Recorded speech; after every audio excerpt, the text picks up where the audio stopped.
আজ শুক্রবার আর আগামীকাল একাদশী, আপনাদের বললাম পাণ্ডব একাদশী। তো পাণ্ডব একাদশীতে নির্জলা, পাণ্ডব একাদশী বা নির্জলা একাদশী যাই বলি, পাণ্ডব বা নির্জলা একাদশী বলে। তো সেই একাদশী করবো বলে আজকে নিরামিষ খাবো। আর আপনারা সত্যি অবশ্যই যারা কোন বছরে কোনো একাদশী করেন না, মানে এই একাদশীটা খুব কষ্ট করে একবার করে করুন, তাহলে সেই বছরের পুরো একাদশীর ফলটা লাভ করবেন। বারবার বলছি, একবার হলেও মানে এই একটা একাদশী খুব কষ্ট করে করুন, তাহলে আর সারা বছর ধরে আর একাদশী করার কোনো দরকার নেই। তো আজকে নিরামিষ থালিতে আমি কী কী রেখেছি সেটা আপনাদের সঙ্গে শেয়ার করি। ভাত নিয়েছি, ভাতের উপর একটা লেবু দিচ্ছি, আর আজকে আর লঙ্কা দেবো না, লঙ্কার পকোড়া দিচ্ছি ভাতের উপরে লেবুর সঙ্গে।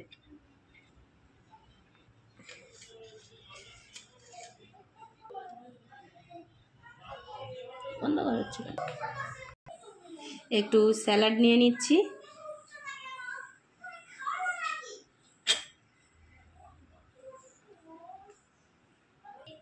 পোস্ত দিয়ে আলু ভাজা করেছি, কাঁচা লঙ্কা দিয়ে ভাজা করেছি, তো সেটা নিয়ে নিচ্ছি। পোস্ত দিয়ে আলু ভাজা না ভীষণ ভালো লাগে। ভেন্ডি ভাজা করেছি, এটা নিয়ে নিচ্ছি, একদম কুচিয়ে কুচিয়ে ভেন্ডি ভাজা।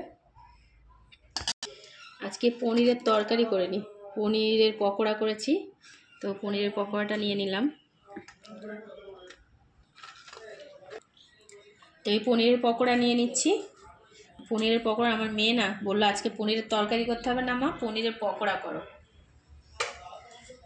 মুগ ডাল করেছি, একটু কুমড়োর ডাঁটা দিয়ে মুগ ডাল, বেশ ভালো লাগে এই গরমে। তো এটা নিয়ে নিলাম, ঘন করে মুগ ডাল করেছি।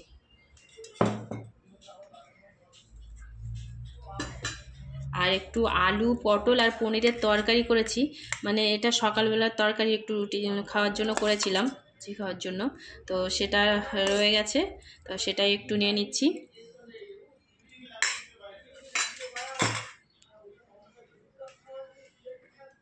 আর গরমে একটু আম তো থাকবেই, আমটা নিয়ে নিলাম।